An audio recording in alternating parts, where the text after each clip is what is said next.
Hello and welcome, I'm Tim and this is TimBatSea. And today we are getting underway with a loaded barge that we have over at one of our lay berths over in Gowanus Canal. Gowanus is an area of Brooklyn. If you think of, when people think of Manhattan, they always think of, Statue of Liberty or not Manhattan, but New York, they think the Statue of Liberty.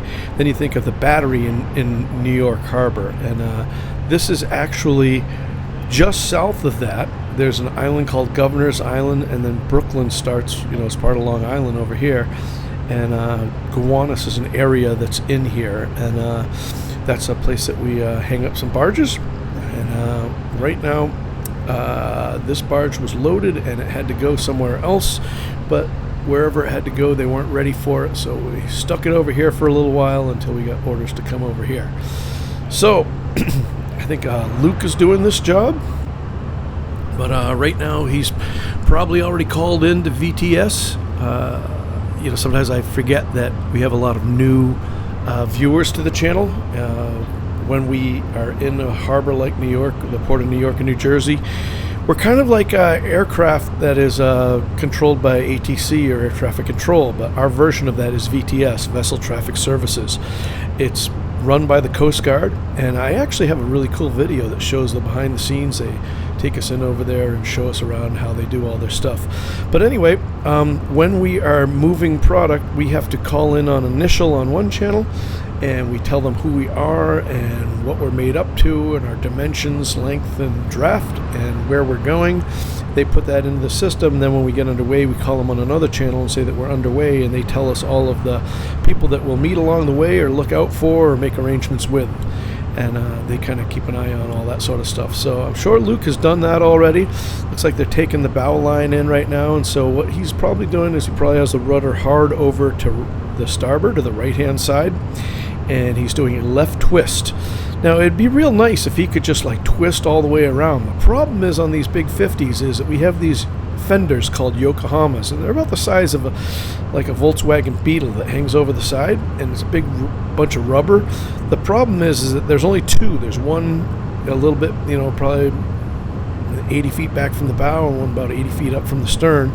And so as he rolls in, he can only roll to an angle before he runs out of room, and the metal of the bow will go with metal up against the other, the part of the metal on the barge the light barge that we're there. So he can only move so much, so he gets this much of an angle, and now he'll start going. If you look at the flags on the bow of this barge, you'll see some flags, and those flags are to let everyone know. There'll be an American flag, and there'll be a company flag, and there'll be a red flag showing that we're moving hazardous cargo.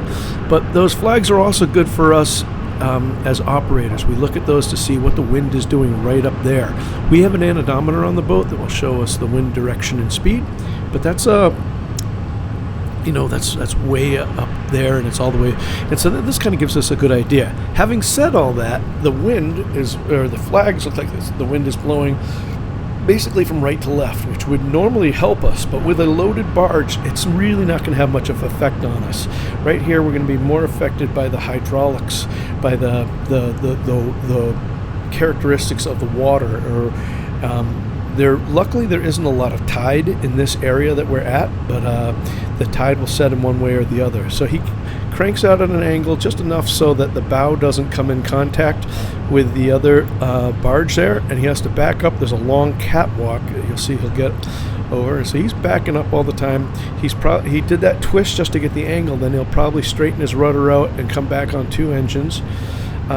It looks like he's going very slowly, but he's moving right along. Remember, this thing is weighing 10 to 12,000 tons.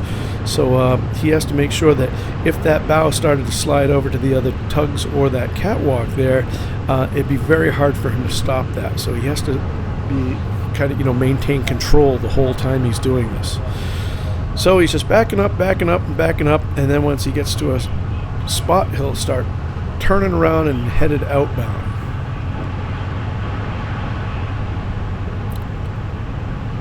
Now that little puff of smoke that you probably just saw go by there, I don't believe that was the tug. I think that is the actual generators on the barge. And these particular generators have a PTO, a power takeoff on it, that will run the hydraulics as well. Or, I don't know that on this particular one. Some of them do that. Other ones will have huge electric motors. In either case, when they go to use the hydraulics on the barge, whether it's throwing a PTO or a huge electric motor, puts a big strain on the generators, and you see that little puff of smoke as they, what we call, rack the fuel rail. And so that's probably because they're lifting up the forward Yokohama, and then they'll probably come back and lift that back one as well. So now Luke's clear of everything, and so in this particular place, he couldn't just spin off the dock and turn up there, because not only would it not give him a lot of room, but there isn't a lot of water on the other side, on the left-hand side of the barge right now. So he's backing up, and he's probably watching behind him. There's a power station that he's probably coming up on. I'm not seeing it right now, but that's because of the way the camera is. And with our new format of the camera being outside and me doing these voiceovers, many of you have suggested in the comments, and rightly so, that this would be a good time to use a 3D camera or, put different cameras around in different areas, and all those are great ideas. But remember, we were shut down for a month, and so right now we're just really happy we're able to do what we are able to do right now. So we're just kind of working with that as we're going, and little by little we'll try to get better and better and figure out our groove that we can get good information to you, and also stay in the guidelines of what the industry and the company dictates. So anyway, right now he is starting his left twist, so that means that his port engine will still be coming back, in a stern, and his forward engine will be coming ahead, and he probably has his rudder hard over. And when we're trying to move something like this, we don't do it with very little amounts of rudder. With this, it's either hard over or straight. And that's just because we don't have a lot of movement. We're trying to snap this thing around. If we were able to, if he could snap this thing around in about a 15-second turn, he would do that. But it's very hard. As I said before, the barge is basically a huge kinetic battery. And so the 4,200 horsepower that he might be putting into this turn, I hope he's not using all of it, but whatever it is basically stopping the sternway and getting the bow to move. And as he does that, the more energy he puts in, that kinetic battery is building up a charge, basically. So not only does he have to go and get it to rotate, but once it comes around and we're ready to go ahead, he has to stop that rotation as well. Now you can see the tankermen are raising up that aft Yokohama, and you can see the size of it. And remember, a Yokohama is just what we say in the industry for the fenders. And I don't know this for fact, but I would think that it would not be a stretch to assume that the original ones were made by the Yokohama Rubber Company in Japan, and so they probably made the first big fenders for ships and barges and tugs, and so because of that, it just stuck with it. And if you think that's odd, I don't think the kids say it anymore, but growing up, we used to say stuff like, "Oh, get it Xeroxed." Well, what we're really doing is saying make a photocopy or get it copied. But for years, the only people that had the ability to do that was a company called Xerox. So we used to say get it Xerox. So anyway, that's kind of why I think that, like I say, I have no proof or science behind any of that. That's just my assumptions of why we call the fenders Yokohamas. But he's rotating through here, and you can see that other part of the that'd be part of Uri Basin that's straight ahead of us there. And further up there, we run out of water, so that's why he's got to come all the way over here and get this thing moving. As he comes more to the left, you'll see the opening to Gowanus Bay, and it will go out to Bayridge Flats. That's where a lot of us anchor. And just so you know, we can't just go and anchor there. That's also controlled by VTS, or what we call Anchorage control. And so the people at VTS monitor that as well. They'll assign a spot for us and put us there. So, sometimes people with, private yachts and that sort of stuff, like if you go to Block Island, or God forbid, if any of you have ever been in Lake Sylvia in Fort Lauderdale, Florida, people will anchor right on top of you and all that sort of stuff. Well, that's not that would be a disaster with ships and barges. And so when we go to Anchorage like Bayridge, there's a graph. It's all graphed out and plotted, and it's on the plotter, and the VTS will say, okay, you're going to go to Tango 87. And what they mean by that is that I'll go to the line that's Tango, or T, the T line, and then the next one, or there'll be S and R on either side of it, that sort of stuff.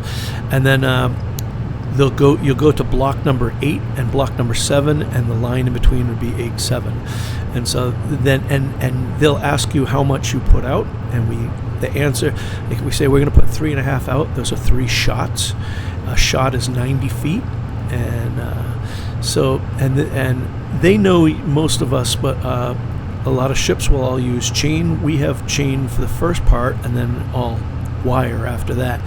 And so sometimes if they're not familiar with the barge or something like that, they might ask, is it all chain or all wire or whatever, and you explain that. And the reason why is they set up a circle so that when you get to the position, you call them and you say, okay, I'm in position, and if they like it, they say, okay, let us know when you're on the bottom.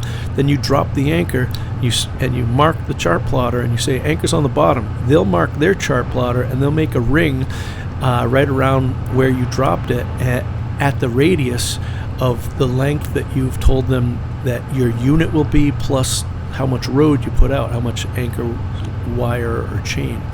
And then as things go by, the tide changes every 6 hours, and so as things happen, the wind blows, all kinds of stuff, they'll know just because you're facing this way now, 6 hours later, you might be 180 degrees out.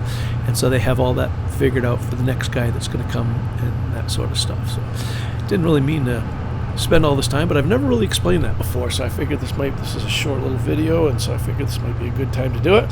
But right now we are headed out of Gowanus, and the landmass you see ahead at the top of the screen is actually Staten Island, and just about everything on that side of the harbor is New Jersey except Staten Island. I'm not really sure how the history of that went down, but somehow New York was able to hold on to Staten Island, and but other than that, everything other than Staten Island, everything on that side of the harbor and bay is all New Jersey. And so coming out, and everything's good, and that's it. And thank you guys so much for watching. Hopefully you learned something from these videos. If this is something that you like, don't forget to do all that YouTube stuff. Only about 22% of my audience is actually subscribed, and I'm really hoping to get that number up. If you guys could help, if you haven't subscribed, it doesn't cost you anything, and if you subscribe, they say to ring the bell. That just helps out the algorithm, but you don't have to ring the bell. But anyway, if you want to do more, you can you can hit the super thanks. That's always appreciated. But you can also join our Patreon team, and I put a link for Patreon in the description. And you guys, $2 a month, patrons get ad-free content, and they really help out the channel a lot, and they get early release and private videos. But that's about it. As we sail off into the sunset, you guys, thank you so much for watching. Take care, be safe, and as always, I'll see you on the road.